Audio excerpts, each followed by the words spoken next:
all of these local businesses as well. You got Watlow, powered by Possibility, which is about what I think every time I enter a bracket, although unlike them, I usually fail when I enter bracket. You got the Harbor Group, you got Arco Construction, you've got Flooring Systems Incorporated. You can read all these names on the screen in front of you, and what you got to do with that is you got to give them some big thanks, whether that's going to support the businesses, whether that's giving them a shout out, or whether that's just giving them a firm salute from the comfort of your own home.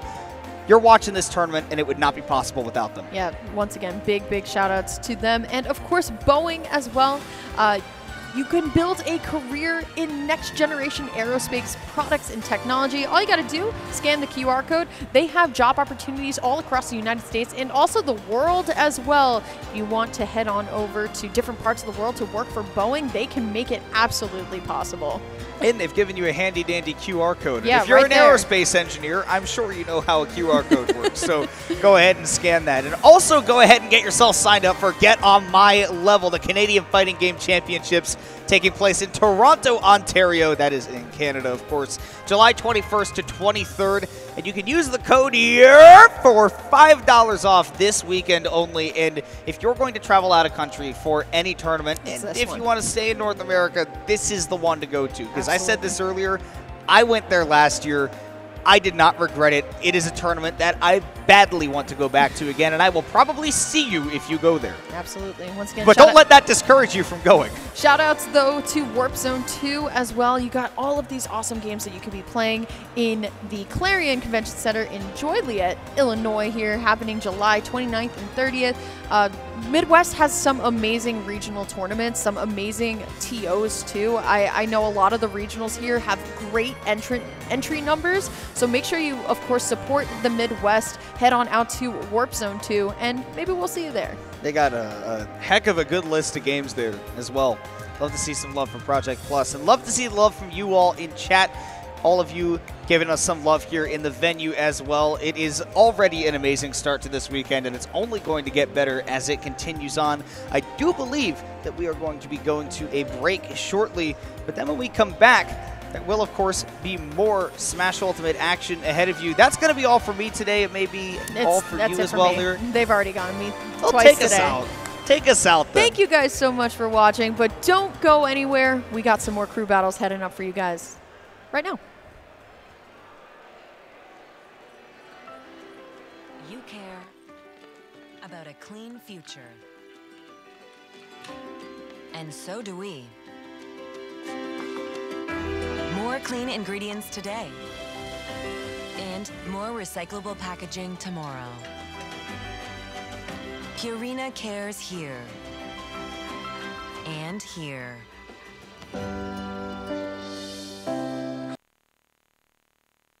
Explorers don't see a world with limits. With an innovative spirit and curious mind, they never stop wondering what tomorrow may hold. Boeing was built by explorers, and our growing global team is helping reimagine the future of aerospace and making our world safer and more sustainable. Join us as we take flight together.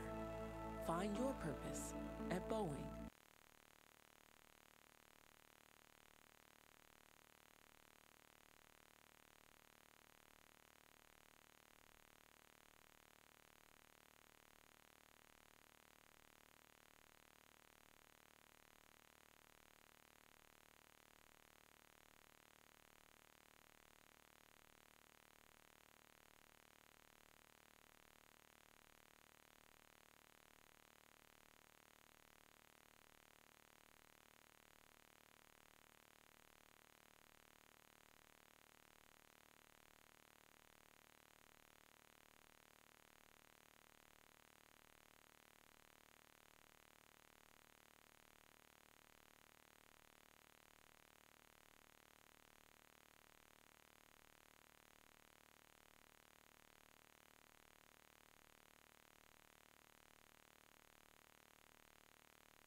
All right, welcome back, everybody. Here we are at the MOSIF Interscholastic Smash Brothers Finals.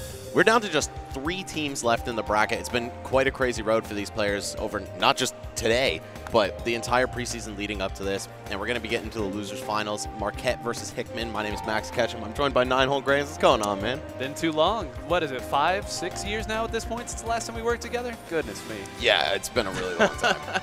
And, you know, I was surprised to find you in Smash at all, and then you told me your history with the community, that it was actually, you know, before Splatoon. So I'm really happy to be here with you, man. We got a local guy who knows everything about these teams, too. You have some history with MOSIF. Yeah, I mean, it's, first of all, great to have you here, too, in the hometown. But, I mean, yeah, this has been a homegrown initiative for some time. It fills my heart with pride to see all these teams coming back and competing. I've commentated them quite a few times in these types of formats and others, so we hope they've got some good stuff, but I can tell you already it's been a fantastic day for them. Yeah, I'm really happy they got this time in the spotlight, right? You know, I have a lot of history with collegiate Smash, and we really wanted to get into high school eventually when I was running that program with Joe way back in the day, but it's so cool to see it done, not just on a local level, but with this level of production, man. This venue is beautiful. We got a sunroof. I mean, right, we what got more a could you sunroof. want? Ah, man. You mentioned these 2 teams earlier, so let's just kind of spill right over into it. These were the number 3 and number 2 finishing teams in last year's event. Hickman got 3rd place, and Marquette ended up losing in the very end to CBC. Those of you who've been watching the stream thus far probably are aware that the story's been about the same to this point in the tournament. CBC running through here some close sets, but wins nonetheless. So a little bit of a grudge match. We're not going to have to wait long here for this crew battle. The crowd's getting hyped, the players excited, the parents excited, and we are jumping right in here with a little Steve versus Jigglypuff. Come on. You know, about 2 years ago, this would have been 2 opposite ends of the tier list, right? But Jigglypuff not only getting some great buffs, but also some real meta development courtesy of guys like Base Mage, who's actually here in the building. So I feel like this is a little bit more competitive than it might look like to the untrained eye, or maybe somebody who hasn't spectated Ultimate in a while. Well, certainly, again, when you have a Jigglypuff who gets knocked away by the slightest hit, there's a lot of the Steve stuff, as you would put it there, that doesn't work quite as well as it would on a taller or heavier character. And, of course, Jigglypuff's got plenty of fun shenanigans on her own, and one of the few characters that can reliably try to go off stage. Yeah, especially against Steve, right? You have fairly reliable recovery, but what is that in the face of a Jigglypuff forward air or neutral air? And we'll see what Addie's able to do.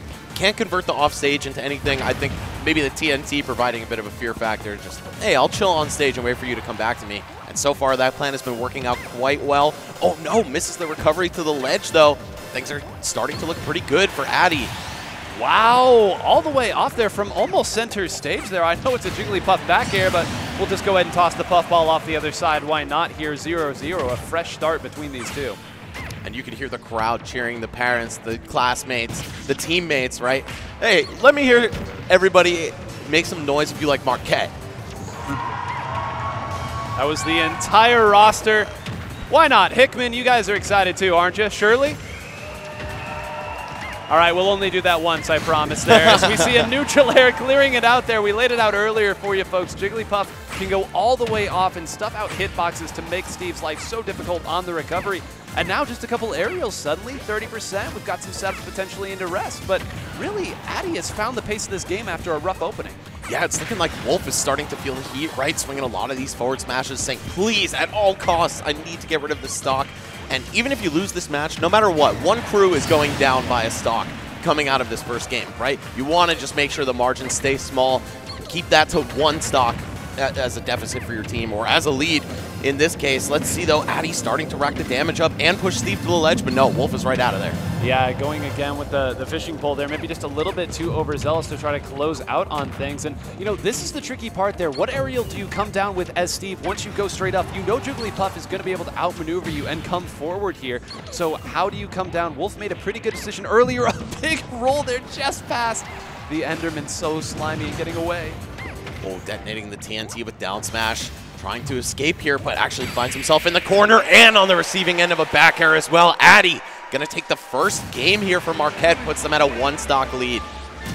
Great work right there, and it is so hard. I cannot explain to you at home how difficult it is to be a lead in this format. We were talking earlier, myself and Neztec, about how the frustrating thing when you are in a crew battle like this is so often in, you know, even something as small as a best of 3.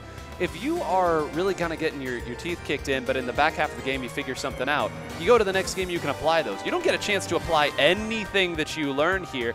And you said earlier, keeping the margin small here as the lead, so important.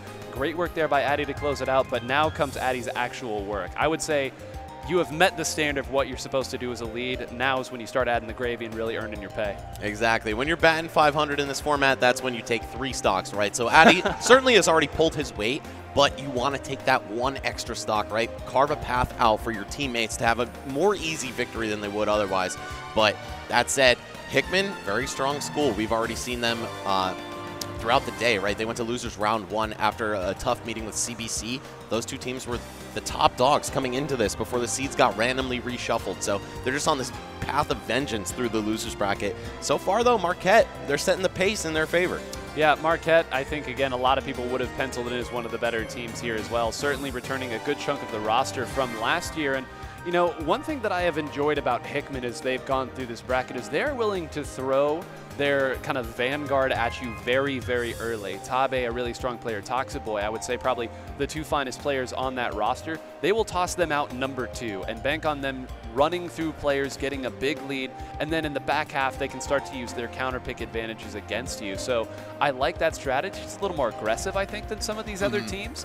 So kind of looking at him here, certainly the player that you will want to watch is Tabe on that Mega Man there. Toxiboy on the Palu, but Asita played a very solid Rob against Luma in their earlier set as well. I know it's a Ditto and anything can happen in a Ditto, but it'd be very interesting to see counterpicking Jigglypuff. Not an easy task. Something feels like it'd be easy to overthink. Right, yeah. I mean, you think this character has so many weaknesses, like the lightweight, the lack of disjointed hitboxes, right? But somehow Puff is able to defy the odds constantly, and it's one of those characters where if you get one offstage situation, that's a stock. It does not matter what the matchup ratio says, doesn't matter what, you know, your favorite top player's chart on Twitter says. You will die if Puff gets you off the stage in the right fashion. So I think, you know, it's up to Hickman to pick something safe right now. Sure. Well, as we will wait here again, for those of you who are just joining us here, maybe not as familiar with the crew battle format, we've been going a million miles an hour right now, but I'll just remind you that each of these teams has 5 players that they get to choose from. Each of these 5 players has 3 stocks, and they'll continue to rotate back and forth. An incumbent player, after they win, will start with as many stocks as they were left with. The new player comes in with a fresh set of 3. It's going to be Claim, who is coming in here with a Falco. So you said a safe pick. Falco, at no point in my understanding of Smash I would consider safe, but I mean, what's your take? Yeah, I'm pretty much right there with you, Nine. I think this is a character that's very exploitable off the stage, and that is Puff's greatest strength, right? However, if you get your hands on Puff, or really any opponent as Falco, they're taking a ton of damage. So it's going to be up to Claim to find these openings. So far, we've only seen an up tilt into up air. Not all that much in the grand scheme of things for this character. No, and you saw immediately going there for the down air, trying to throw it out. Why not? Close it out quickly, and let's get rid of this whole conversation and dialogue we've been having. But, you know, I guess one thing to note here is that Puff probably isn't going to be able to go for too many of the super risky things. Not risky at all there. Going to fall there. The neutral air tosses back onto stage there. Clay may be a little bit happy just to be back on stage given how that was going. Now, tables have turned a little bit. Another aerial coming back on stage. Now, we've seen both of the drawbacks to these characters so far. Falco getting beaten up a little bit off stage, but not dying to it. And then Puff getting hit very far off by a back air at pretty low percents. yet still not dying to it. I think this one stock right here matters so much. Addy taking 4 in a row here, doing more than his job at this point. Yep, great work here. And now if you are Addy, you can start to go for any little risky thing that you would like here, because your Jigglypuff, if you get hit with a smash attack after you rest, you're okay with that. You're probably standing up, but it's not going to come to that. Falling down with very aptly a nice back air there is the Falco to close that one out in center stage. You've traded 1 for 1 here if you're Claim, nothing to feel too unhappy about. Now you get a chance to shine, move the deficit back the other way. We've got ourselves a nice little battle so far. Yeah, I'm liking the back and forth. You can see why these teams have both made it so far, and second year in a row that they're meeting here for a bronze match. So very cool to see just how competitive it is, right? The level of play, even across multiple players on these rosters, really matches up quite well. But only one can move on for that coveted grand final spot against CBC, who has really proven to be so dominant. Yeah, they were the favorites coming in here for a reason. I've heard a lot of people say, hey, these have been some pretty close matches CBC's been playing. I thought they were supposed to run through, but in their set versus Marquette that they just played before this, for those of you who were on the stream a little earlier, that was the best that they had looked. They have gotten better in every set that they have played, as you know, the great ones so often do. They warm up into it, but you know, a little loser's run will get the engines cooking, as it were. I believe that it's Potat that is now coming in here, so we go from one small pink buff ball to the other. We got a Kirby coming up. Oh, wow. So I think that's just a theme, right, on yeah, the Marquette so. roster. Yeah. So they're fond of their jumps and reliable recoveries, right? Kirby, I would say at this point in the metagame, is definitively worse than Jigglypuff. But in certain matchups, he really gets to shine. And I think all 3 of the space animals, you can make that claim for, no pun intended, with claim being on the stage. But you have up tilt for massive combos, whether it's opening them or continuing them. You have a great off-stage game. And also, all the spacies are light. Kirby's back air will not show them any mercy. Not at all. And, you know, even kind of delving into that point a little bit further there, the unique piece about Kirby is ground speed, pretty decent, lots of jumps, but horrible aerial mobility. When you have characters that often jump up and try to come down as far, Kirby can make that landing a little bit tricky, even if you're going for what's typically a safe aerial. Yeah, for sure. I think what Puff has in aerial mobility, Kirby sorely lacks, but you also just have better normals for the most part. And we'll see if some of that up-close Kung Fu is going to come into play. Not really any kind of a combo here from Patat. I think they're both viable pronunciations, right? Potato, that joke was going to be made at some point or the broadcast, so we got that one out of the way too as well. But, you know, I got to say here, the way they claim is playing the Falco, very laissez-faire, throwing out all sorts of hitboxes off stage and just trusting that eventually you'll either punish me or I'll be paid off for it here. Both players at 100%, and it is going to be the back air. You called it. No mercy to be had from that one. Yeah, that move is just so good. It's really the core of Kirby's entire game plan, right? And most characters would kill for a move like that. Oh, okay. Not going to tech the stage right there, but also not going to take the strong back air. That could have been everything for the first stock from Tate. Oh my god, look at this standoff right here by the ledge. Neither player finding a clean hit. And you could feel the pressure mounting, right? Oh. There's so much on the line. You're fighting for your school. You're fighting for a whole team right here. Unfortunately, that's going to be Kirby getting clipped, pineappled by the bottom of Smashville right there. And you had that whole opportunity setting that up specifically so that you would take the early stock. Instead, I think there was a little vitality left to be had. And now with the up air string finishing here, suddenly Kirby's not too far away from another good hit at the ledge, sending way off or outright taking a stock. Holding the position, though, very nicely. How are you getting out of shield when Falco sets up some of these tricks? Thus far, all the answers being found here. Just go ahead and tag. Keep it clean at this point. Again, losing one stock, keeping it even. Not the end of the world. Falco, we will see you next time. Not the end of the world, but the end of the stock and the end of Claim's run here. Wow. I think they only took 2 stocks total, right? Yes, I believe so. And again, Patat coming out there with the counter pick was a pretty... I think that's one that they kind of had in their mind. I will tell you that these teams, because they've played in that regular season that you mentioned earlier, know the others' rosters, and they do have counter picks for each individual player here. The starting 5 for each of these teams pretty well established at this point, so you don't see anything way out of the side that you're not expecting. So that has to have been something that they had in mind. And I guess to go way macro level, that's one of the reasons why getting that first victory with your leadoff is so important. You do have counter pick advantage until the opponent rips it away from you. Yeah, it's tough to be the point man, but when you win, you feel really good because you've just paved the way, you know, made everything a little bit simpler for the rest of your team. And I think Addy can really rest on his laurels after the performance he gave.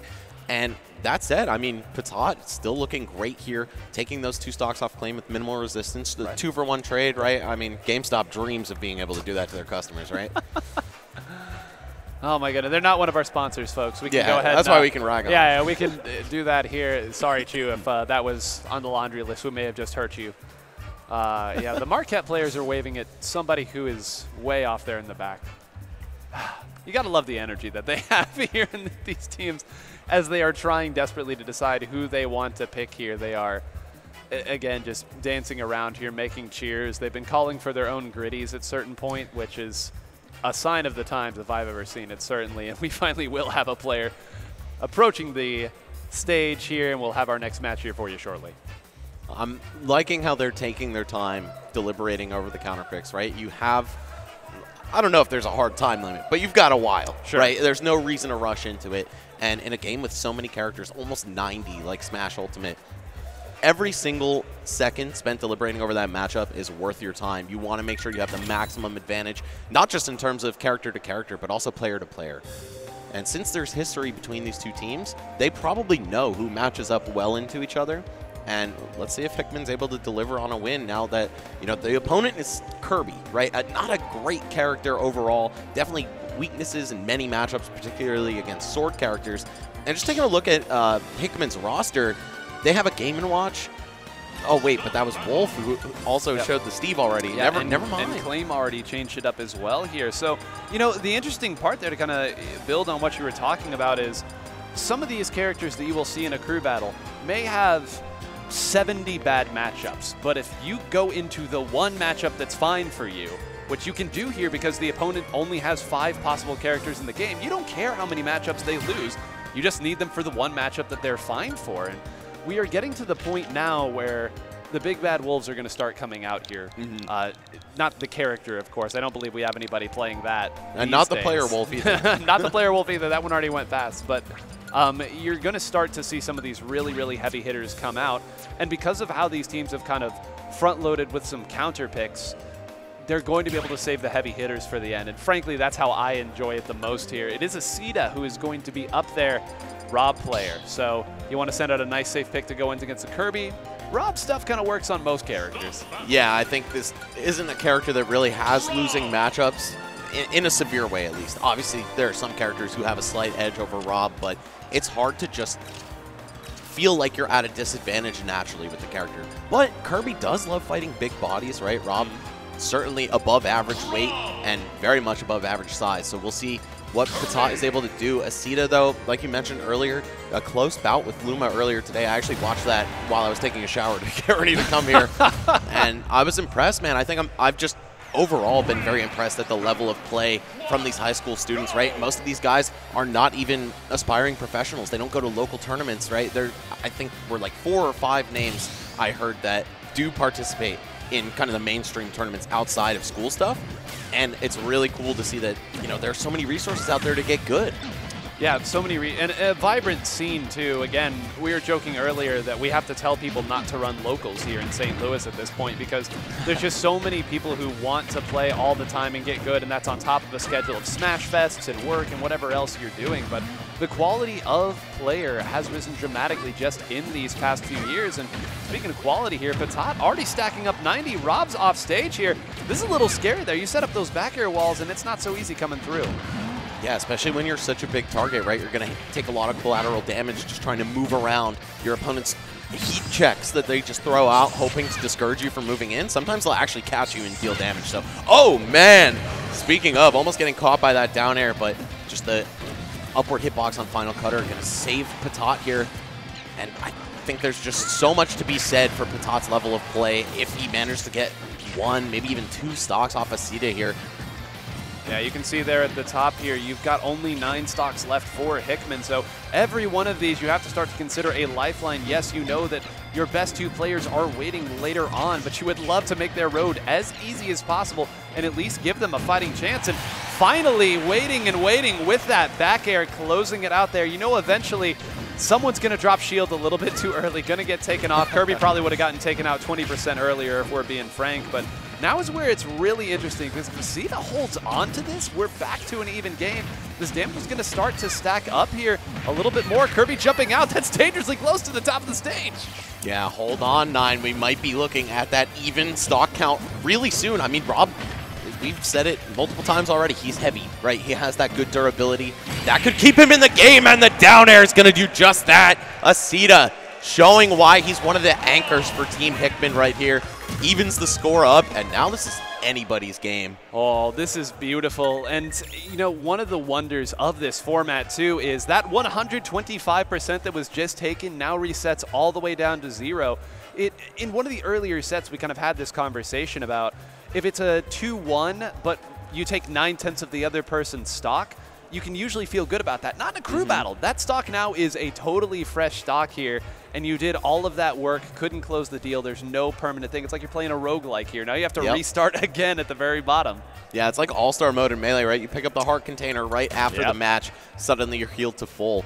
And I mean, Asita was trailing for the vast majority of that first stock, right? It was something like 40 to 100%, maybe even worse.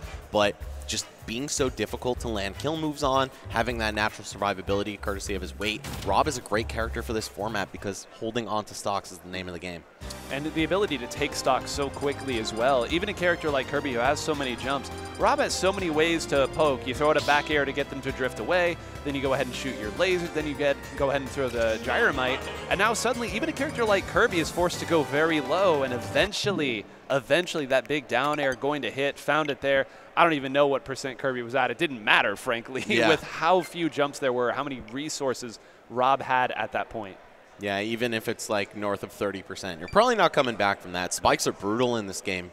If you touch the bottom blast zone or like the secondary bottom blast zone while in hit stun from a spike, you just evaporate. Gone. And I've seen so many ridiculous clips of it, but I think Patat really feeling the pain from that. Now we still have Asita on the sticks, though. 3 full stocks intact, and we're getting Young Link. Yep, this is Sin coming out here to make the play. Sin, who my buddy Notch once said powers up more in crew battles than any other player that he has seen.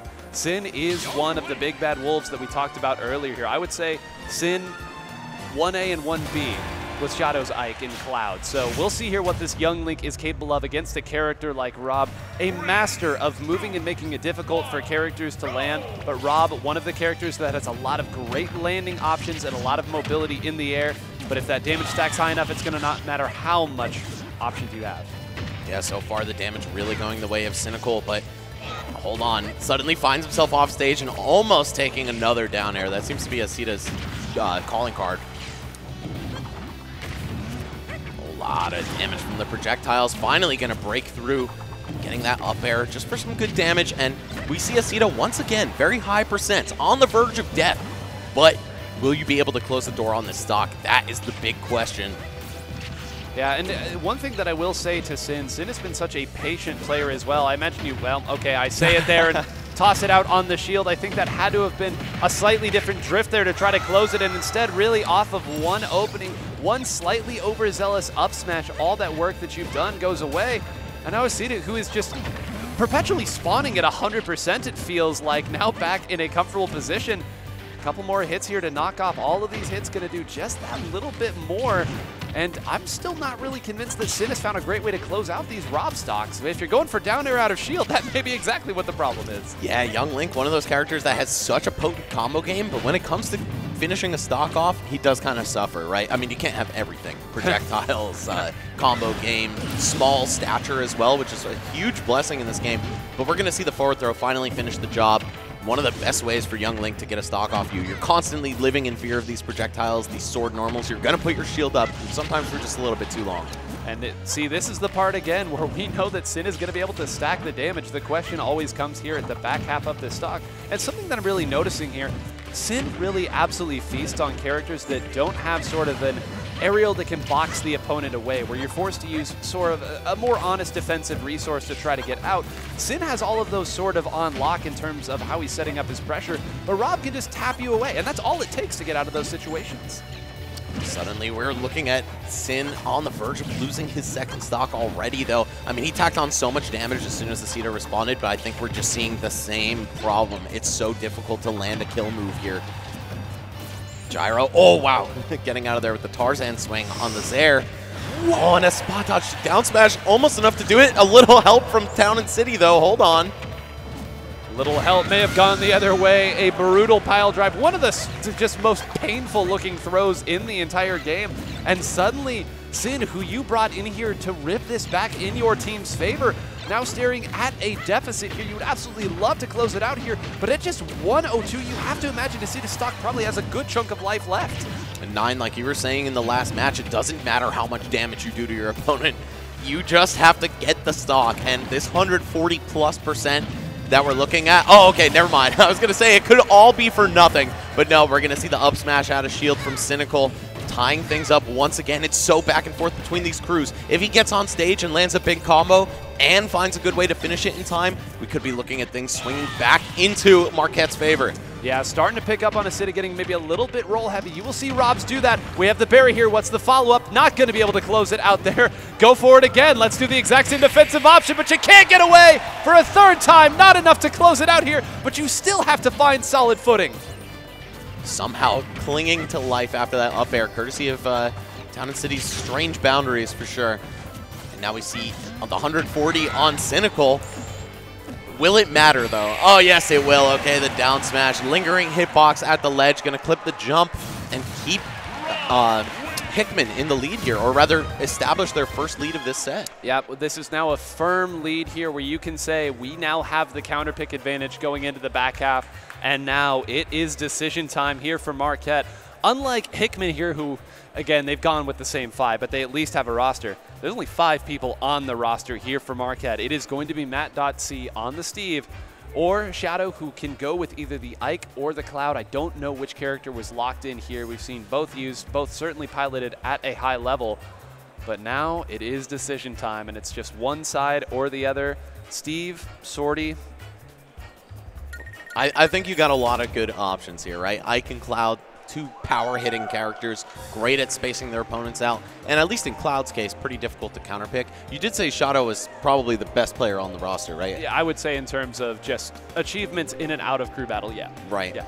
So maybe they'll save him for last, but maybe they want to just snatch this lead right back. It is Aceita who's on the sticks right now for Hickman. You know that's one of the titans of this entire day, right, of this whole 8-team crew battle. So if you want to take him out, maybe it's time to send in your best player, but no, okay.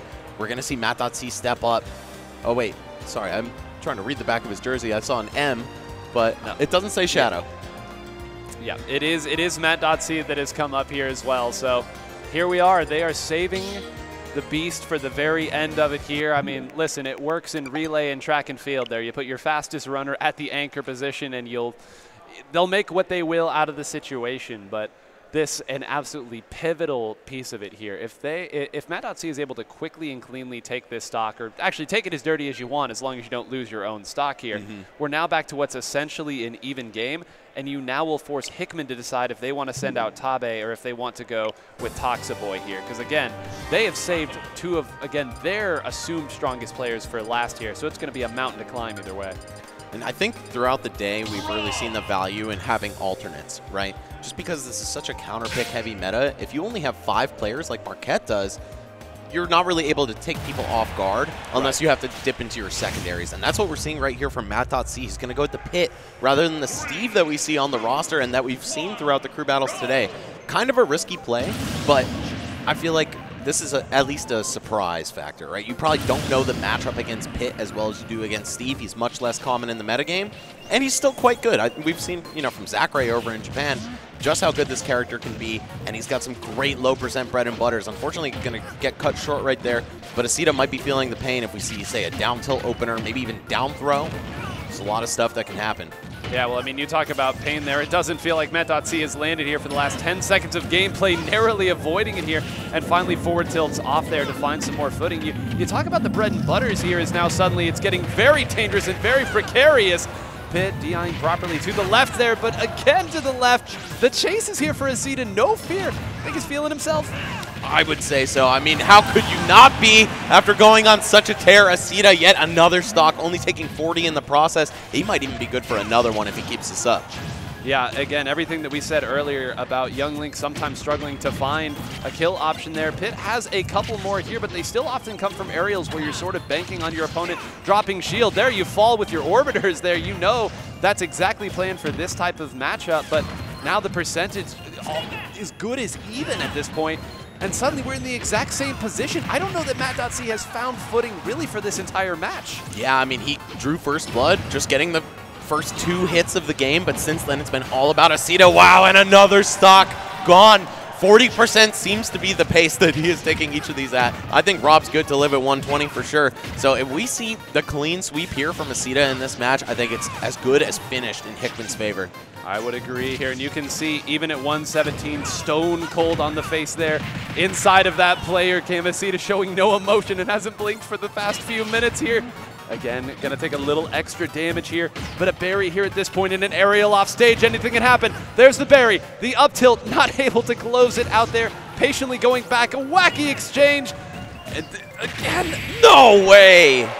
Wow, 3 consecutive stocks uninterrupted from Asita, really looking like the guy to beat, not just on Hickman's team, but in general here, right? If not for Luma being such a strong household name, you know, one of the top 5 in all of St. Louis, I would say this is the guy.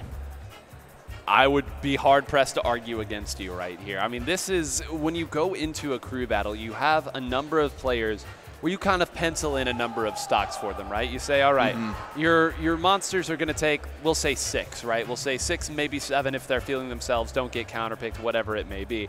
Then you've got some players that are in that, like, 3-4 range where you're like, they should be able to hold serve and they might get you a lead here. But every crew battle, it feels like one of those 3-4 players takes another step. And that's what we have seen here. Any predictions you may have had about this bracket, we can toss them all out of the way right now. There's no strategy left. And I mean, there's only one player left here if you are Marquette. Yeah, down to the very, very last. They have 3 stocks left in the entirety of MOSA for this year, right? So you know Shadow's going to try to come correct here on the either Ike or Cloud. Personally, at this point, I'd say just go with the Ike if that's his main, right? I see him listed first on your roster, or you know, on your cheat sheet here that you've so kindly provided to make me sound like I know what I'm talking about. But I don't know. I feel like as possible as it is to counterpick Ike, it's not that easy. He has some great ways to finish stocks, very reliable. Cloud, you could get gimped a little bit more easily, I think. So just go with the safe pick. Maybe. Yeah, and I mean, as an Ike main here, I am, of course, licking my chops at this point. Listen, everyone talks about he's the fundamentals character. He'll go as far as your fundamentals are, but listen, when Ike gets rolling here, it can be so very frustrating to fight against him. You feel like every time you get opened up, you take 25 damage or so off of more or less nothing. You get back aired, whatever, but make no mistake about it, this is a character who's going to have to get creative at certain points. I will say this is maybe the matchup that this Ike is most comfortable playing against. Plays against Luma all the time. We'll go ahead and set up our bread and butters here out of the Nair. What is the opponent going to do out of the shield? That's the name of the game when you're fighting an Ike. Yes, these aerials are so safe, right? You often get either a free block string or some kind of mix-up on their defensive counterplay. That said, I don't think we're going to see Asita on the defensive at all. It looks like he has only one thought, and that's go. Take another stock. Why not? Yeah, absolutely, why not? And again, nice job trying to read where that was. The double roll there, so strong from Rob, so tricky to catch Rob out of roll there. The odd trajectory, as tall as that character may seem, he's not so easy to hit. And you see here, anytime the Ike has to use his double jump to get and try to hit your shield, that means that there is major, major risk associated with it if you get clipped, especially at this percent. Ike off stage with no jump, not a great spot to be. Hold on, perhaps a little reversal of fortunes, but no, the gyro just going to come through, interrupt whatever it was that Shadow was trying to get started. Oh, okay, clipped by the top of Aether as well. Asita looking for one of those patented down airs. You know he loves that move. Yep. Goes for the up air there. Will the chase connect? It will not. And now really stuck behind that. Tried to hit it there too. And yeah, I think you're probably going to end up wanting that one back. Goes all the way over to the side. Ike, one of the heaviest characters in this game, will hold on. And now suddenly a nice quick draw to get some footing here in the center. 165. Now suddenly a back air might be able to do it at this point for Ike. If you're this far over on the side, get set the correct way. How are you getting out of this? You've also got a full tank of Rage to work with. Shadow, you're going to need to channel whatever clutch factor you have inside your soul right now. And oh, it almost landed. It would have been so huge for Marquette. They're down a full player and then some. Desperately needs to close this out here. You have to think if they get another opportunity, they're going to wait for the air dodge. That is going to be off the side. Even Ike not heavy enough to deal with that. Now suddenly the nair to up air will start to connect a little bit more. Connect right there. It's not enough with no Rage. Rob is a heavy robot. Shadow, of course, should go without saying at this point. Absolutely cannot lose another stock. Put the Rob to bed, but a huge stock taken there from what might be the MVP of this entire set. Oh, there's no question about it. It's got to be Asita, right? No one can even upstage him with only 2 stocks Yeah, that's left. right. Actually, numerically, yes, it is impossible. There is your MVP. And, man, the JV3 stock, unfortunately, not going to mean anything, right? This is varsity, baby. You're not getting that stock back, even if you heal to 0. So witty. I love it. I love it. And there's feeling pretty good there. Is Shadow there. Just a little wave here, a couple thumbs up. You knew what the assignment was as soon as you had to go back in against 3 players here. So you're playing with house money to a certain respect. To think that he was 1 grab short of making that 3 stock happen, right? I mean, it's a little disingenuous to call it a 3 stock when you only have to take 1. But still, a clean victory was almost in sight there for Shadow. And now he's got to figure something out to take 6 stocks with 2. I mean, even if all the big guns had already come out for Hickman, this is still an uphill battle. Even if it's like pub stomping some lower level players or something, but that is not the case. Hickman still loaded with very talented players. I mean, like you said, Toxaboy, Tabe, 2 of the strongest, and they have not even showed up yet. I believe Toxaboy is the one who's going to be taking the stage right now. On the Palutena, such a reliable character, and great against Ike, too. Oh, yeah. I mean, this was week 1, week 2, week 3. It seems like everywhere you saw Palutena is getting it done, and MKLeo on the Ike fighting all of them here. And, you know, people joked about these being the Nair characters here of how they start, get their bread and butters going. One character was just a little more mobile and a more reliable recovery. So, man, you talk about an uphill battle now, having to fight into one of Ike's worst matchups here. Shadow, if you're going to make it happen, it's going to be one for the history books. And a taunt to start it out. Here it is. First blood going the way of Shadow here, but you're going to need a lot more than that. I mean, even if you don't lose the stock here, you're still fighting an uphill battle against who I would guess is Tabe. And not just because the matchup's rough, but because you're down by a whole stock. So we'll see. Shadow so far getting the better of these early exchanges, but neither player with a clean breakaway just yet. No. Nice job there, and I will say one of the things that I like about how Shadow plays Ike is if he's not certain that he can get the follow-up there, he just doesn't even usually go for the other aerial there. That's a jump that is gone. The immediate air dodge, probably the best option in that situation, knowing that Toxaboy would probably go back to center stage there and set it up. And, you know, I get it there. If you get that and you take the opponent's stock early, you have to do everything that you can at this point. But just a reminder of what a horrible situation this poor Ike is in. Yeah, and, you know, we were talking about how Asita was taking stocks at about a 40% damage exchange, right? If he maintains this pace, he's probably losing at least 1 stock here. Yeah. So, Toxaboy. Oh, wow. Okay, bad DI on the up air. Actually going to lead to the stock already here for Shadow. Still a ton of work to do, but it's at least a glimmer of hope. It is, and whoa, speaking of DI, they're dangerously close, goes as low as you can possibly go with the trick draw. But this is where it gets really, really scary again, is you know that you are eventually going to have to get in Palutena's face and jump. The Palutena is waiting for you to do that with her faster aerials there and with just a little bit more ability to do so. So I have to give Shadow credit, though. He's playing like it's not the situation that it is. Yeah, you got to just ignore the stock count, ignore all the pressure. That's how you're going to make it out of this one. And actually a much better showing on this stock. Wow, I thought a forward smash might be coming out, but smart by Shadow just to hedge his bets, right? Go for the quick, reliable punish. However, when you're down this hard, countering an Ike move, you know, they're already strong enough without the multiplier. Oh, dead at 95, though. Shadow still holding on to this first stock of his here. Let's see, is he able to get some kind of 0 to death or miraculous stock? No, the Aether, you saw immediately Shadow went for the edge there. Aether does take Palutena out first. One of the few characters that happens for. Gonna go for it there, not drifting far enough away, but that's a double jump gone. Again, 50%. Will it go? No! And what huge stock there. You saw a little fist point there from Toxaboy, who's like, hey, I did my job here. Even if I don't take another, I've done what I needed to. But a couple more of these aerials, and we might be having a different conversation. Oh, hold on. An errant forward smash on the platform. Definitely meant to run off and back air, I would guess. Toxaboy paying the price for it. Shadow not getting, or letting him get away with it for free. Oh, wow. And the down tilt into the grab at the ledge, just kind of scaring Toxaboy into his shield. He's going to be just fine. Yep, and the whip counter will lead to another stock with dash attack. Toxaboy looking down at the ground a little bit, probably not thrilled with how that went, but happy enough. It worked out, right? You got your one stock. You paved the way for most likely Tabe to come in and just finish the job here. And I mean, oof, you take a little moment there. If that Aether had connected any further left and the Ike could have drifted off stage, again, that's one of the few true pieces of cheese that Ike is able to access there, unless you count, a forward tilt taking somebody out at 80% being cheese. But, I mean, stunning as it is to say, we have the last player for each team up here. We've got the two monsters on the stage. So, hey, listen, Shadow's already beaten the odds, I would say, given the hand that he was dealt. Very true, but now he's going to have to go up against an even harder character matchup, right? Palutena's great against Ike. She has a lot of tools to negate the big sword with her shield, for example, and also just run circles around him, faster frame data, all that.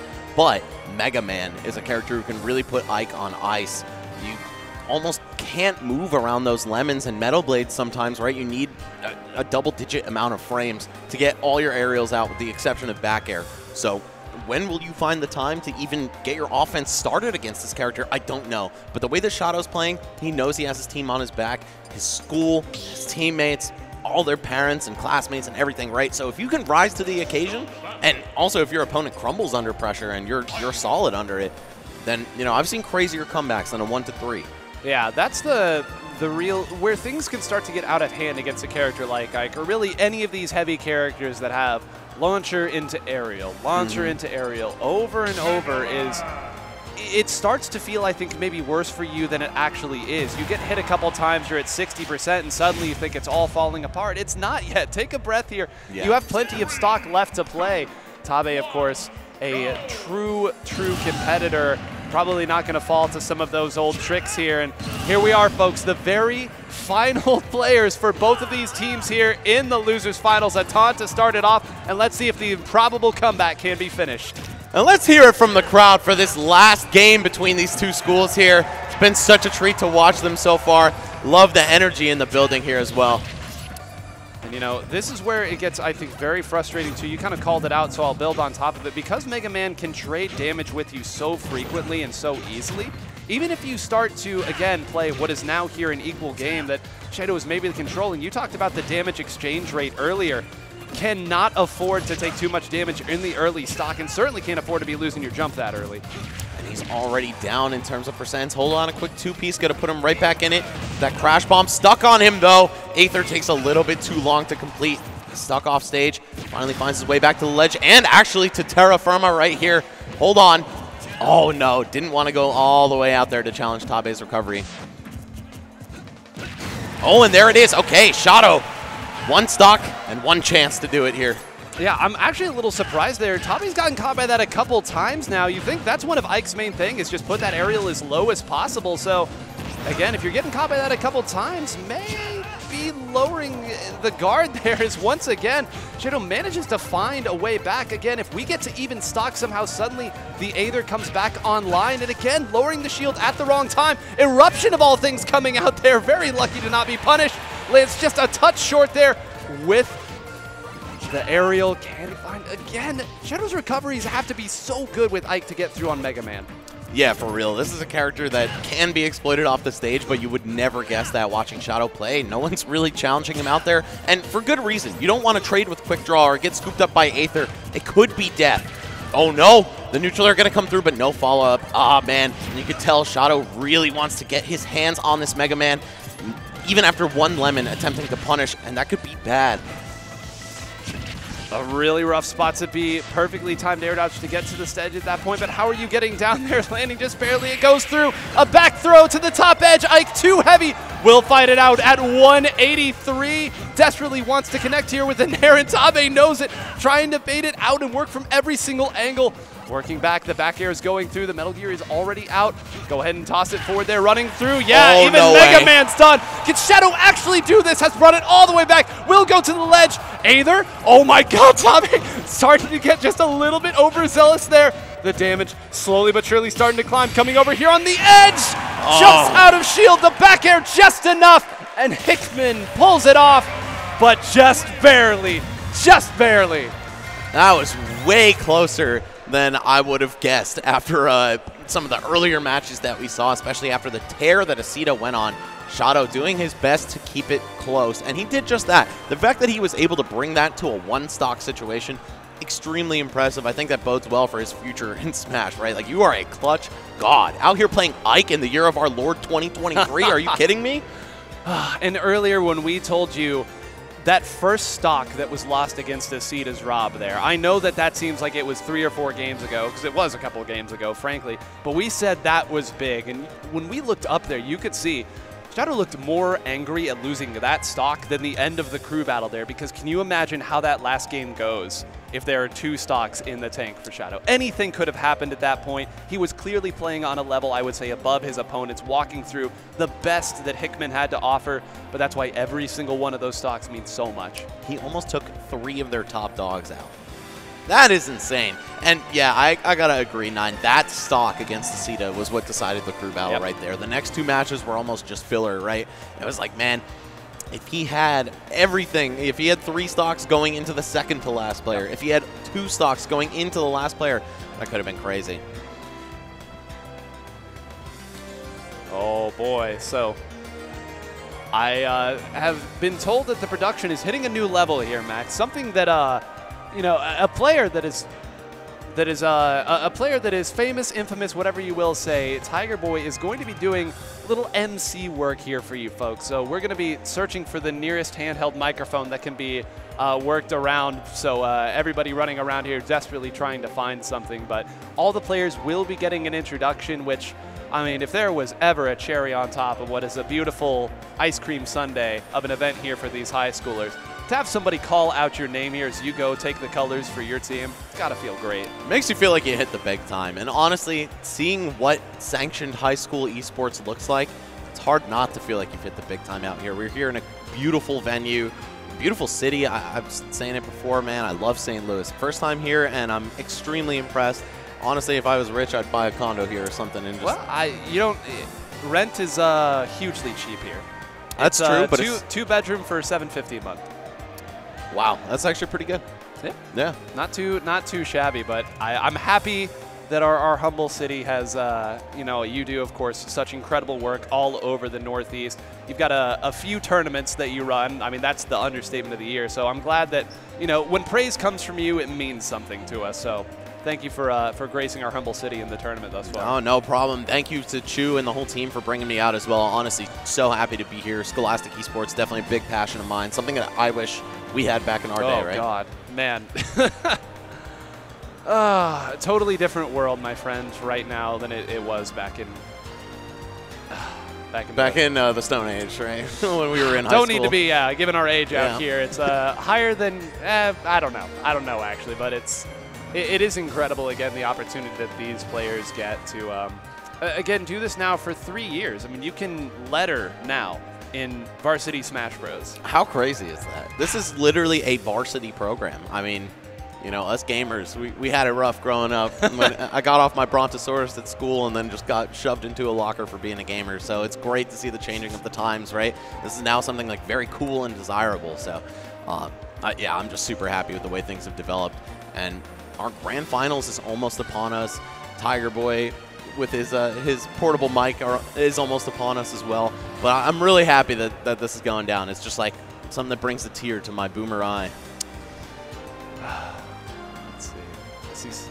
All right. Yeah. Well, that said, guys, we're going to cut it to a quick break, but don't go anywhere. The main event, the grand finale of the Most of Varsity season is almost here. So we'll see you in a few.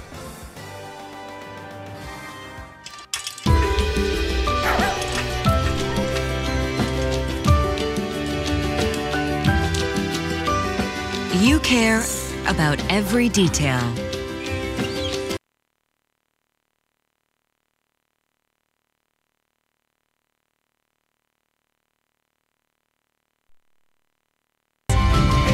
Purina cares here and here.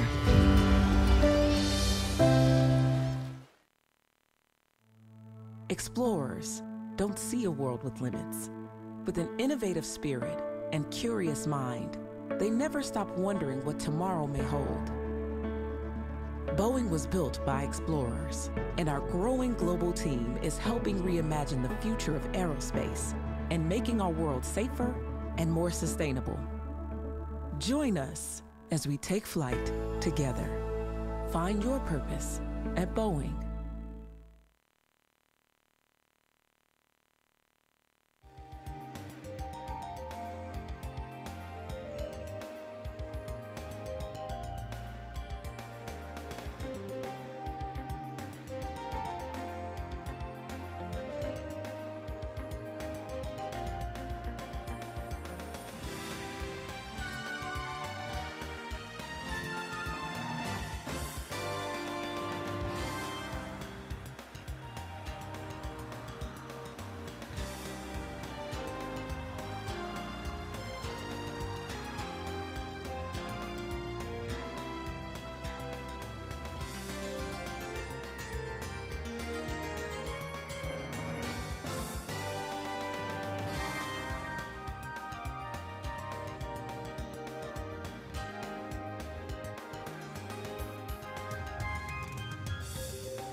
All right, let me get Cool Guy 115.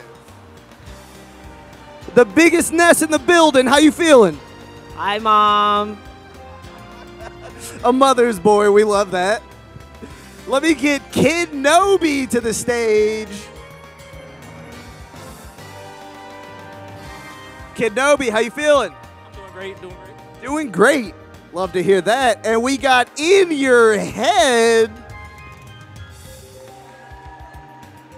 In Your Head, what's up? I'm carrying. Let's go. Okay, the confidence in this kid. Asta. Any words, Asta? I'm feeling good right now. Okay, Asta's feeling good. A lot of confidence from the CBC team. And let me get Z. No, man. Dude, you kind of showed out last round. How you feeling, Z-Man? A little tired. A little tired from putting the team on his back. And then let me get Trader.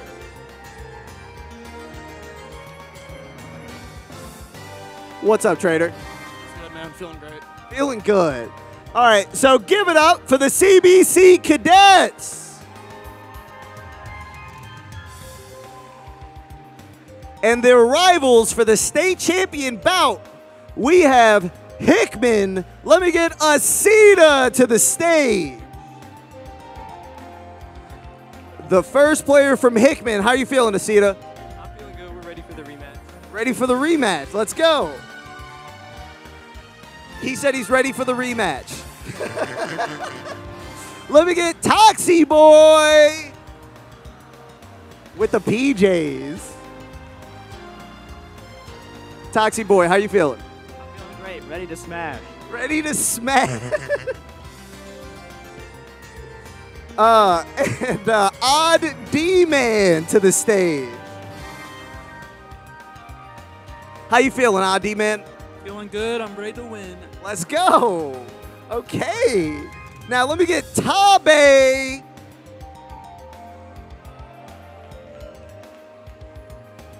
That's a slow walk of confidence right there. How you feeling? I'm feeling great. Good. Okay. Now let me get Claim.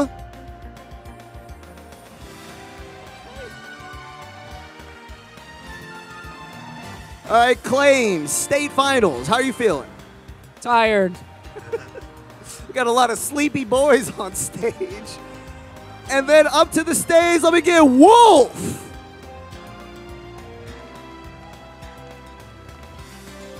What's up, Wolf? How you feeling? We can still bring this back. Let's go. Oh, this is going to be a competitive match. I'm excited for this. And then last but certainly not least, iconic Jacket Man. Sporting the iconic jacket. Any words, Mr. Jacket Man? Just waiting to see what happens. Okay. Alrighty, guys. Now, this is going to be about to keep your eyes on. Let's see, you guys, who's going up first.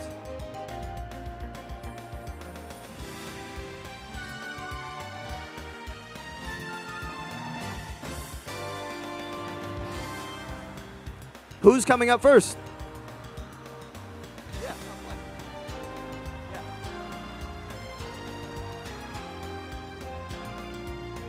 And our first player from CBC, Z.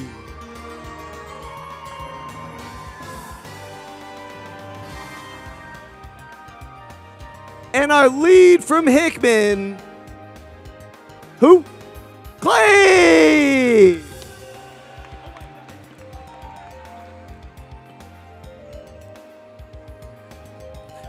All right, ladies and gentlemen, let's see some good, clean Smash Bros. No shots below the belt. And good luck to both teams.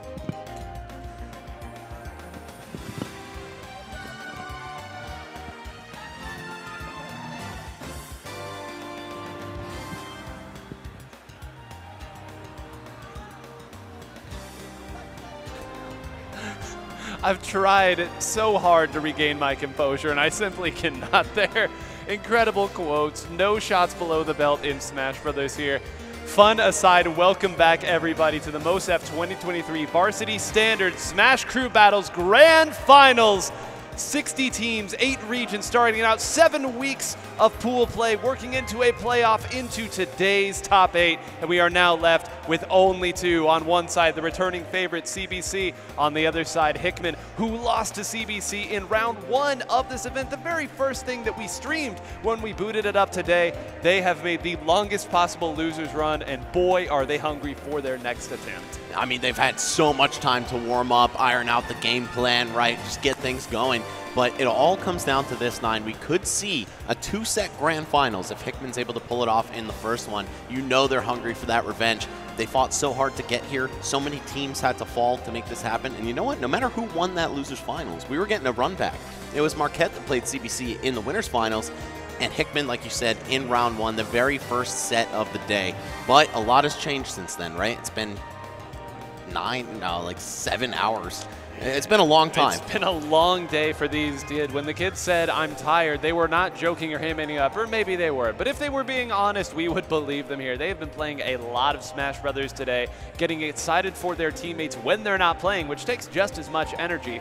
So we hope to see some good, clean execution here. We don't want to see any unfortunate mistakes there that take stocks early on here. We want these teams to be playing at the highest of level as they go through. And they have both elected to send out the players that they've led with on a couple different times. So again, they have their ideas and what they want to do against each other figured out, because they realistically probably knew this was going to be their grand final opponent. Yeah, there's so much history, not just from earlier today, but from the entire season leading up to this, right? These teams are very familiar with each other. They know what the strategies are going to be. They generally can expect most of the counter picks.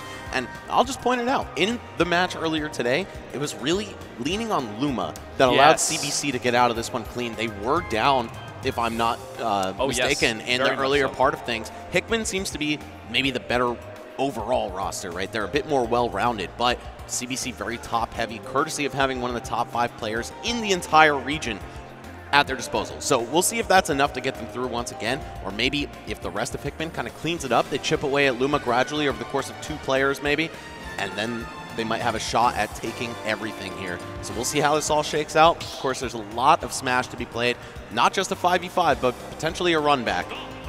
And for those of you who may be just joining us, not familiar with these crew battle formats here, we'll lay it out as easily as we possibly can here. Both of these teams have 5 players at their disposal. Each of those players, 3 stocks. They will battle it out until one player loses all of their stocks. In that scenario, the team that lost their player sends a new player in with a fresh 3 stocks, and the incumbent player stays with the amount of stocks that they had left onto the screen. I think that's probably enough bookkeeping in that respect here as the teams are starting to get ready. Well, maybe not. It appears that the switch and a controller change is happening right now as the players are getting ready, but we will continue to walk through as the players get ready. You know, Max, you brought up a great point earlier on about how that earlier set went, because we talked a little bit with the coach of CBC, who said, well, Luma had to carry us in that first set. So your point there is so accurate that the coach said it too. It's like, well, we only won because of Luma here. And it was actually Tabe on the side of Hickman who got them the major lead and actually took out 3 players and forced Luma to come out earlier. They got the counter picks that they wanted, and Luma just top-playered them in many respects there, chewed through all of the counter picks as well. So if you're Hickman, you have to feel confident about how you played that first time as well. You have to assume, hey, we can send Tabe out early once again to get the job done and open it up. But suddenly the theories will be put to rest because some players fighting it out. Z leading the charge with the Min, and on the other side it's Claim with the Bird fighting it out. It all comes down to this, folks. Min and Falco, 2 characters who are considered quite strong in this game, but I think there's a little bit of a gap on the tier list, right? Z on the Min, going to be favored here just in terms of how good people think the characters are. That said, Falco, he likes to get up close and personal. If he does find his way in on Min, the pain is going to be massive from these combos. Falco with some of the most rock-solid bread and butters. Also great off stage, right? He's got a huge double jump, a forward air that's very active, and I think that could prove to be a thorn in Z's side as he tries to recover. Yeah, that's going to be the interesting piece here, the off-stage aspect of this, because even those of you who've never seen Smash Bros. Have probably already noticed, boy, that girl has really long arms, and that's really the calling card of the character. If Falco spends too much time off stage, it could be disastrous here. Very carefully gets back on, and now going all the way down. Holy cow, they're absolutely fearless here. Is Claim, gets right back on, launches him off, and yeah, of course, gonna go right back off and chase more. Just so close to landing with some of these edge guards here, but Claim unable to get the job done. The longer you let Z stay on the screen, the more dangerous it's going to get for you. We're going to see that fully charged Ram trying to pick an intricate angle to get back to the stage without colliding with it. Unfortunately, just going to miss the ledge entirely, and we're looking real good on the side of CBC. Not just the favorites to take it, but also up a stock. Yeah, Z has been one of their most consistent players over the course of the day. Pretty much every other player on this CBC roster, aside from Luma, has had some very questionable sets. This is what we were talking about, Max, there. All the defensive resources gone, and a stock taken at 145% there. And now Claim, you have to close this out. Rolling in with a smash isn't going to do it. Careful with your double jump there. That's again, gets hit again, barely makes it back to the stage. Crucial to keep Hickman in this crew battle. And we were talking about how Falco can maybe edgeguard Min Min, but in fact, it's the opposite that we saw through the entirety of that game. Not even hitting the 2-minute mark right there. Some real tragedies befalling Claim on the Falco. We're going to see Z stand up, pop off to the crowd. He's got his whole team behind him, and that's what you love to see. You got to keep that morale high. And like you said, Nine, it's not that easy to keep cheering, right? You're going to run out of energy eventually. You got to save some of that for the sticks. So we'll see if, you know, something like that, an early celebration might end up costing them. But with a 3-stock lead, I don't know, man. A clean, full player above Hickman at this point. At what percentage did this attack hit? I have to tell there. 54% that second hit at. That was unbelievable.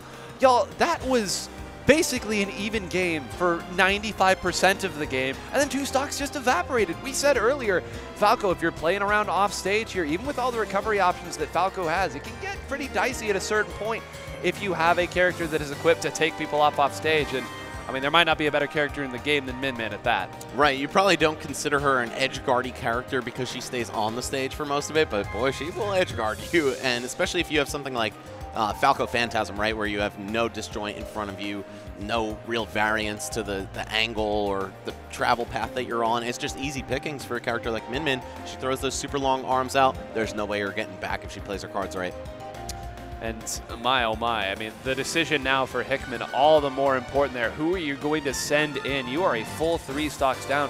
The counterpicked aspect, we had an entire little seminar to teach you all at home about what counterpicking is and why it's so important here. We're throwing all of that out the window right now. You just need to put a good player in to get some of your stocks back in this scenario. Counterpicks, you can toss them to the wayside.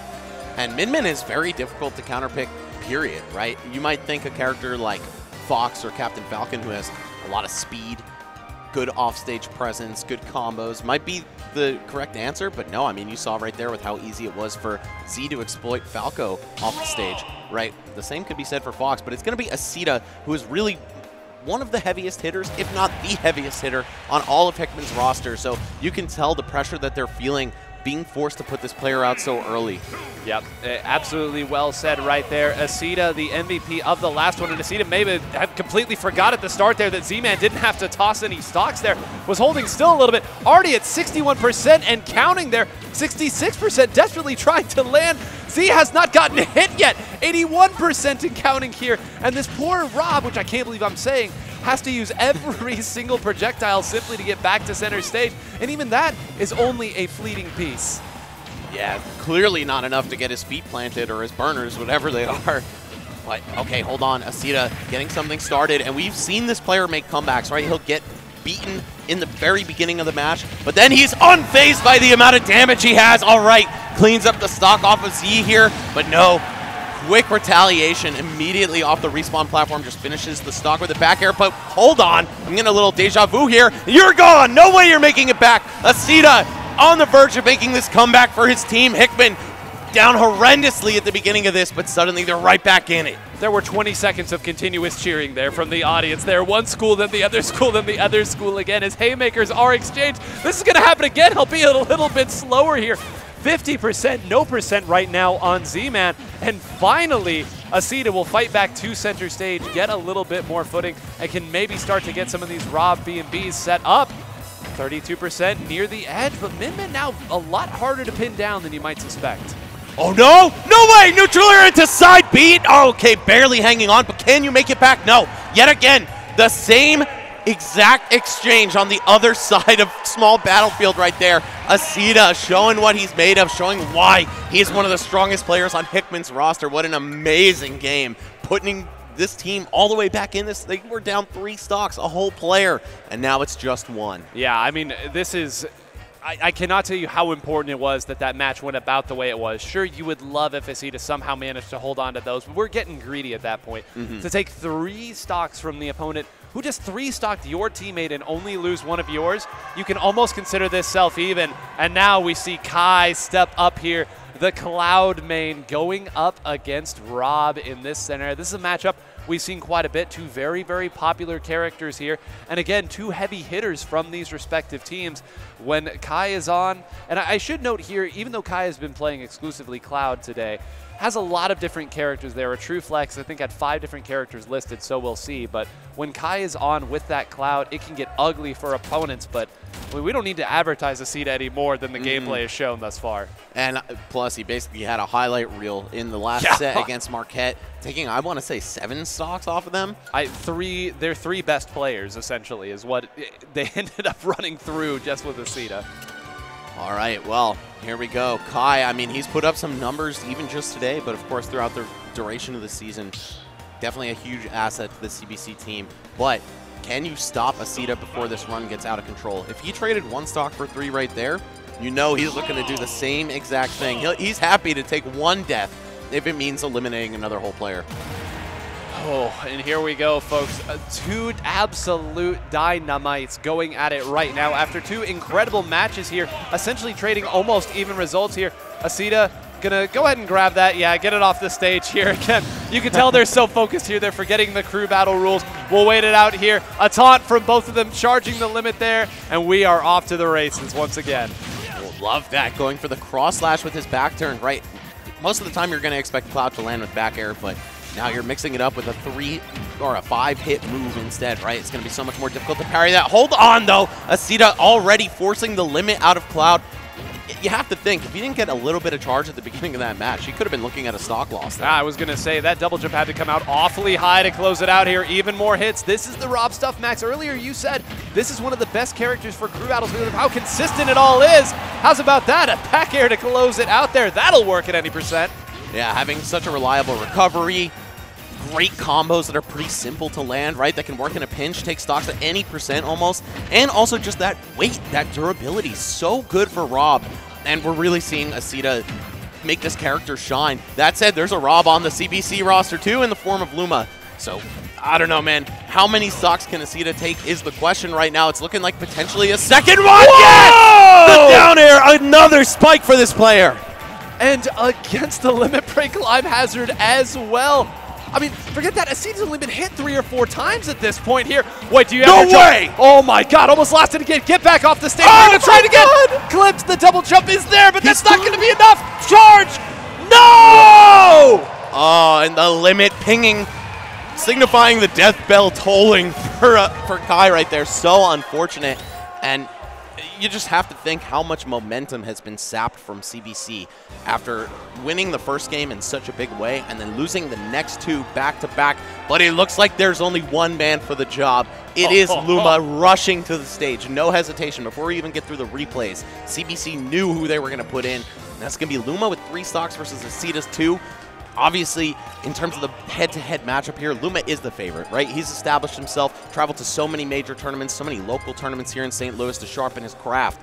But he's also got an extra stock to play with, so I think this might be another turnaround moment for CBC. I mean, if Asita gets 2 stocks here for his 2, goes even with Luma, this is giving me shades of what that last matchup between these 2 teams were. It wasn't Asita, it was Tabe who kind of gave them the big lead, ripped things back with incredible performances. Then Luma came in, did Luma things here. Now, Asita has been controlling this tournament now. If there's any player who feels confident and hot in their gameplay, it has to be Asita at this point. Go ahead, hop off the stage here, and let's see what you got. You got something to prove here right now. The team is on your back. They're trusting you. Can you take down the Titan? Now, you got to think, if Asita doesn't get any stocks off of Luma, Hickman might be in a really rough spot, right? They're definitely counting on him to at least put a dent into this Titan of a player. Oh, hold on. We get the recatch combos. Luma kind of flexing right here, right? This is easily the top seed across the entire most of crew battles that we've seen here so far. So for Asita to maybe get an early stock, no, abandons the chase. But either way, every time you kill Luma is going to be huge. It's monumental for their team. I mean, just based on the crowd now, every time Luma gets hit, you hear everybody start to cheer there. They understand what all of these mean. Your follow-up there, what are you going to do? Rob should be okay. They're plenty heavy at that percent.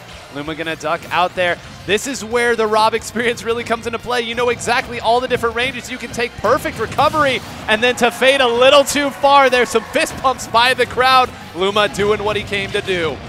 9 stocks to 10 after facing a pretty grisly deficit, courtesy of Asita. But hold on, the damage is starting to climb. I think if Asita just gets 1, that's good enough, right? But 2 is a dream. However, it's looking like it might be 0. Landing is a dream at this point here. Asita just barely making it back to the ledge. An awkward trade there. That back air certainly would have finished the job at that point. Has to be careful here. And again, you see drifting just a little bit too far with that forward air. That time does come back to again, just barely missing with the back air. Asita holding composure right here. How are you getting out of it? Are you getting out of it? The answer is no! Oh my god, and that is proof right there that that up air is silly. Not even a Rob player knew which way to DI that one. He died so early to it. Luma coming in, like you said, doing Luma things, doing exactly what's expected of him. That is his role on this team. Get their anchors out of the way, right? Apply that pressure, make the comeback, but the fact that he has to come in right in the middle of things, he's the 3rd out of 5 players. I think that bodes well for Hickman's shot at the reset. As long as they're able to wear him down over time, throw Tabe at him, throw Toxiboy at him, right? And then hopefully by the end of that, he'll go down. Yeah, I mean, I would say, not to sensationalize it too much, this next match is the crew battle. It is. If you are able to take 1, 2, or heaven forbid, all 3 stocks away from Luma here, you have to feel incredible because you know that you've got some heavy hitters waiting on the back end. If Luma gets through this with 2 stocks left or even all 3 stocks left, suddenly it feels like it's completely and totally out of reach for you. So you can see this is a long and broad discussion here with these players. It does appear that it is going to be Toxiboy who is stepping up to try to make it happen at this point. Let's walk on over here. This should be, at least on paper, a Palutena versus a Rob. Yeah, not a matchup that I would say is great for Rob, but as you can see, he's got the tools to win any match, namely the one tool, the gyro, right? If you're able to get an opponent stuck in one of those combos, they can die at 60%. It's not all that hard, right? It's so reliable. Again, that's really, I think, what we can call Rob is a reliable character. Yep. And reliable operating buddy. That's yeah, what the exactly. R stands for. I was, you know, digging deep for something like that. But thank you for picking up the slack. Either way, if they can't get 2 stocks off Luma here, I'm not feeling so great about their shot at the reset. And I'll say, too, in the first matchup that these 2 played, you know, Toxiboy is a very seasoned player, especially at this level. Kind of looked a little bit lost against Luma, and I know that, again, it can be very intimidating. Very rarely do you get a chance in the same tournament, in the same format, in the same situation to redeem yourself. So if there was ever time for some soul-searching and some collecting, this would be the time to do it. And again, this might be the crew battle decided right here. I know you're probably tired at home of hearing us talk about how good Luma is, but he is that good. Each of his stocks titanically shifts the scope of this battle. Yeah, he really is the main event in a crew battle like this, right? So we'll see if he's able to deliver on those expectations. I mean, so far, his showing against Asita, definitely meeting the quota. Take it out right here. What is the patience going to be? Are you going to fall into the Rob train a little bit too early? No. Whoa, I mean, we both held our breath there, Max. Just a split second away from a 0 to death to kick things off, but hold on, he finds it anyway. Luma, such a ridiculously good player. literally untouched by Toxaboy on that first stock, but hold on. Using that respawn invincibility, Toxaboy's going to find some way to get a word in edgewise here. Oh, that neutral air is just far too safe to punish out of shield, though. Yep, and that's the frustrating thing. Well, there it is, just a little bit too high there, not able to land exactly as you would like with enough hit stun. That's so difficult to recognize in the heat of the moment, though. You have to think that Toxaboy is going for these out of muscle memory, and that's not going to get it done here if you do the same thing too often. And again, this is the same stuff that we saw a little bit earlier there, using some of Palutena's specials in situations where a forward, air dodge can get you back in a dangerous situation.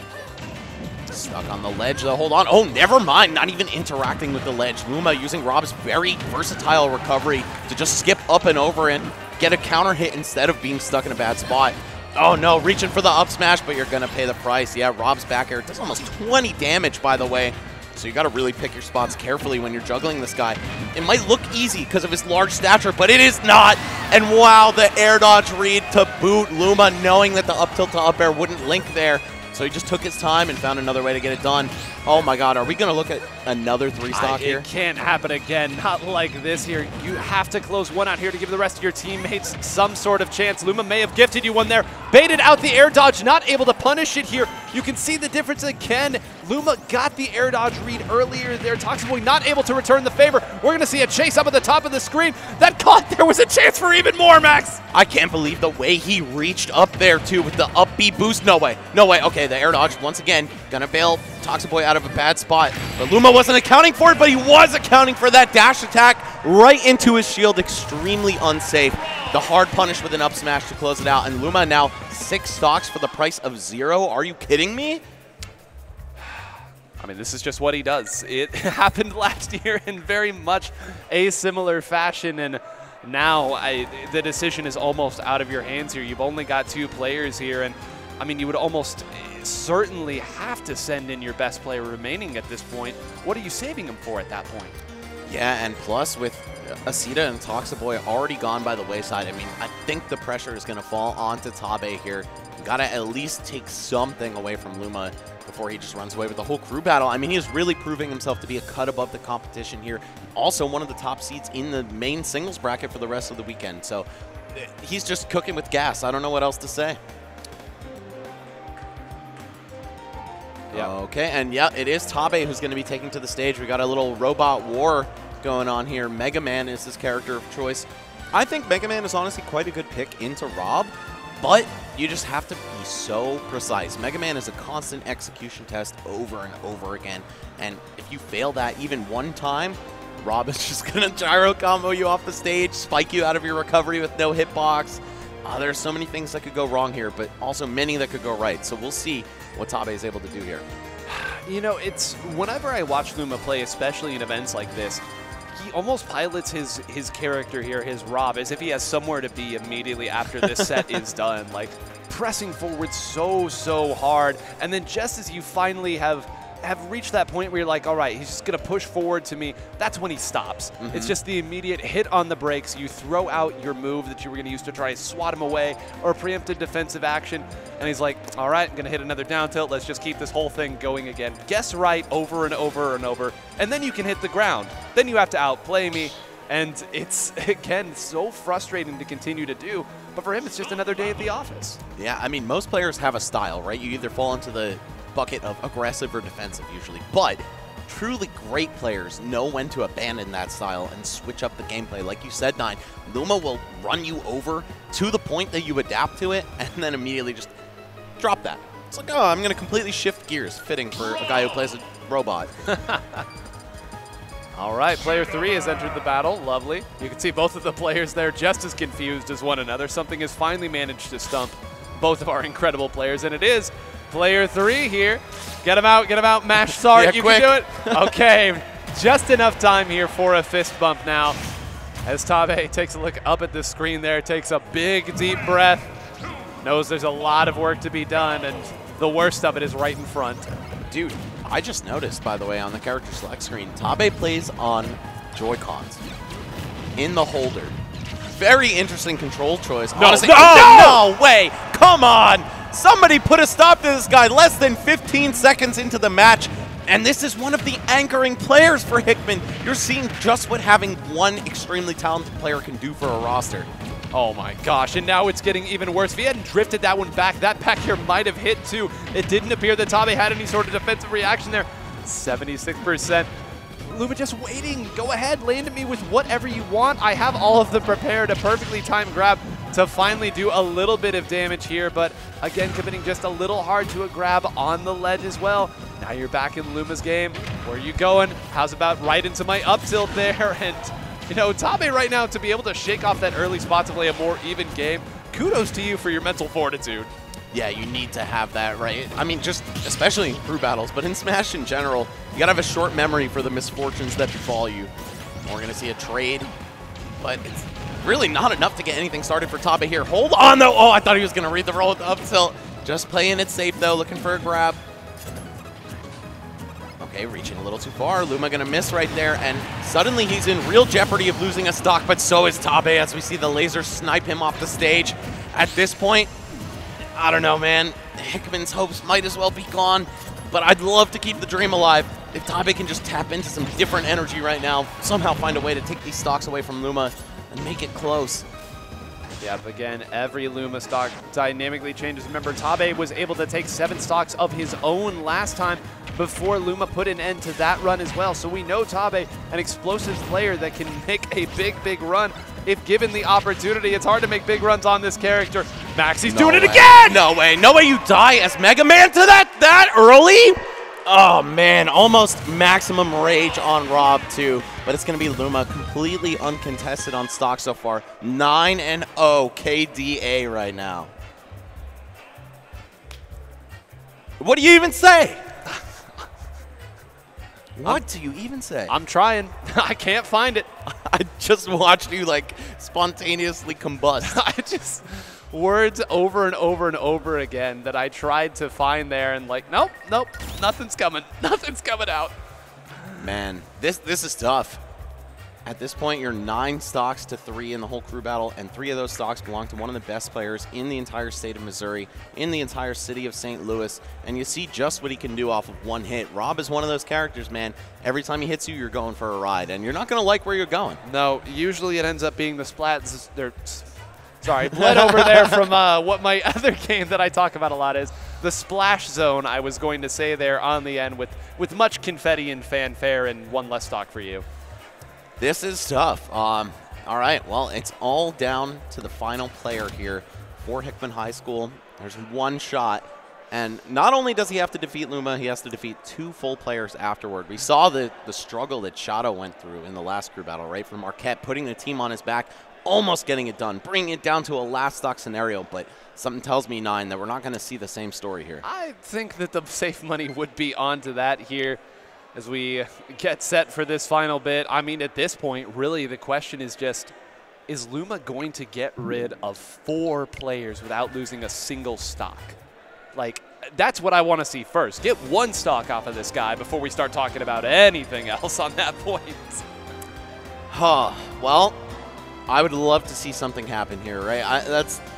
That's just all we can hope for at this point. At least 1 stock, right? Maybe Luma takes a crazy risk and does something out of character, but either way, yeah, it's looking real good for CBC. At this point, they just got to put it in. Yep. Champions 2 years ago, champions last year, and now on the doorstep of another victory here. A fist bump being exchanged between these two as they lean forward and get fighting out. I will remind everybody that on an earlier occasion in this tournament, CBC was brought down to their last stock, period. It was a Luma stock, but it was their last stock. And then in the earlier set between these two, there were only 4 stocks left. So to say, you know, earlier I noted that I thought that CBC was playing better as the day went along. I know that this is sort of a Luma is playing better as the day has gone along, but this is the sharpest that they have looked, certainly simply by numerics. Yeah, I mean, to 9 stock a crew out of your 15 available stocks, pretty impressive, right?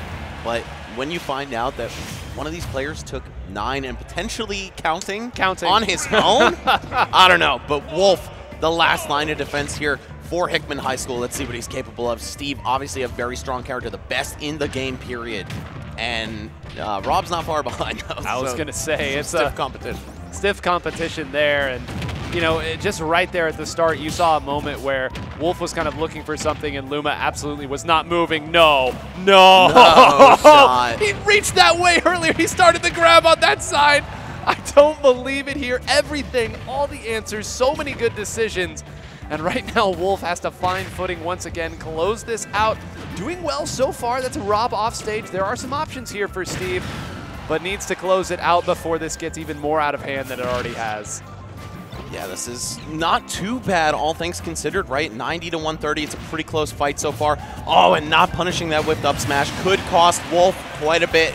In fact, one of his stocks already gone as a result. Now Luma, I mean, he's close to dying, right? Oh, and he's gonna roll right into the up smash, but he survives! That weight from Rob, such a big deal, and you're seeing it live in action. Oh, never mind. The bigger they are, the harder they fall. Man, an expensive first stock to take there. 10 of your stocks for one of Luma's. A pretty harsh exchange rate, I would say. And now again, Wolf has managed to slowly work back to the stage each time this has happened here. And I was about to say hadn't taken a ton of damage for it there, but you say it wrong again, going for the same setup. You have to think that Luma's going to be able to hit one of those downs eventually. And yeah, okay, we'll just wait that one out. Don't run into that. That's the one thing I didn't want to see Wolf do. Unfortunately, though, only getting 10 for a whiffed forward smash from his opponent. That's not what you want to see as Steve. You want to see maybe like a big combo opener or just some kind of harder single hit. But Luma leaving so few openings, right? The margin for error is ridiculous here. Yeah, I will say, though, Wolf is starting to wise up a little bit to how Luma is drifting around and using these air dodges. So starting to clean up on that, but the problem is, again, every single opening that Luma does get manages to take for big damage here. So even though you've started to figure out the defensive options, you still have to deal with your opponent's attacks and how they're working through. Hold on, even if Wolf gets back on the stage, he is unarmed, or at least he doesn't have a sword anymore. The pickaxe still intact, but yeah, it's not gonna matter. All right, down to the final stock for Hickman here. It all comes down to this. Such a long road ahead of them. It is one stock to 8 here. Okay, 1 stock to 7. I don't like those odds still, but it's at least something. Oh! Almost finishing the crew battle off in a dramatic fashion right there. Yeah, I'm instead going to go back to doing it in a more measured fashion here.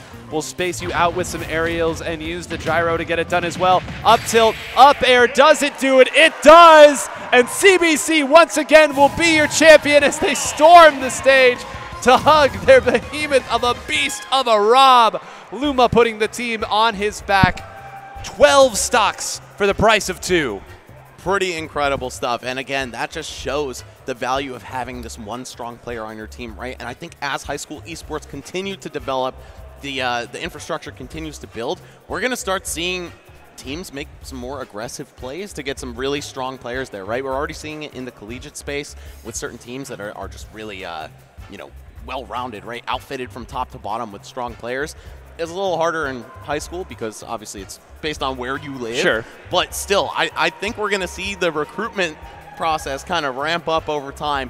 Everyone's going to want to build these monstrous teams, and look at that. Luma hoisting the trophy proudly with his program coordinator next to him. That is yours, my friend. You have earned that. You've more than earned that. And now we see the pyrotechnics budget come in here as we drop now. Some nice, lovely steam engines on the top. They're nudging them forward here, so some photos and some more fun to be had. But again, an incredible showing from these players. Once again, the champions. And I mean, it's got to feel so good. Again, the 7 weeks that you fight through, and then the playoff bracket that you have to then fight through just to get here today. And we saw players who were taking stocks from all of them. We said earlier that every single one of these players had had moments where they had slipped, that they had really fallen to the wayside, and those could have been losses. Make no mistake about it. And Woo! there it is. A little jump scare for you. I was going to say Coach DJ there in the middle, not too pleased with how that worked, but there it is, confetti. Bet you didn't think this was happening when you woke up this morning. Did Sora just win a game? Taking me back to SmashCon last year. But either way, once again, congratulations to CBC.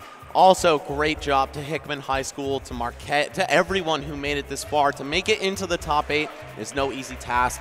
And I'm sure the future for all of these guys, whether they're graduating this year, whether they're going to play again in MOSEF, it is very bright. It is. I mean, so many of these players have gotten so much better just over the time that I have cast them in these types of events, and that's only a yearly event, Max. For them to have made these types of strides over and over again, it shows you that these programs are being built the right way. There's the right amount of competition. And when you have even just a small, tight-knit community of players who are willing to work together, you can see such exponential growth. And I have such high hopes for, again, this event, these programs, these players, and I'm glad that you got to see what we're building here in Missouri. It's incredible. No, it's super, super cool. Again, this is something that I could only have dreamed of when I was in high school, right? I used to bring my Wii to school to play Brawl in the theater after hours. And, we always got like a 4 or 5 man crowd going, but nothing even close to what's going on out here. So big props to the entire program of MOSIF. Thank you guys for putting this on. You're allowing these gamers to have like a real path to whether it's collegiate esports or game design or whatever it is, just to make them feel included in some kind of extracurricular activity. That's something that would have warmed my heart, made me feel really good as a student. So I can only imagine these guys are over the moon, not just about their victory, but about their participation in something like this. And as they wipe the confetti up off of the stage here, I will remind all of you that this was just day one. And, we've talked so much here about the MOSEF Varsity Standard Smash crew battles here, but make no mistake, we have a lot of Smash for you this weekend here on these same channels here. Gateway Legends was not simply this event. We have doubles that will be starting later today for Super Smash Bros. Ultimate. That's going to be on some of our streams here as well. And we also have singles that will be starting tomorrow. I believe 380 some odd entrants there, which is pretty good. It's a lot of people, even in a big venue like this. So that's going to be great. But if you like what you saw, we would implore you, entreat you, and beseech you to come on back and keep having some fun with us here over the weekend.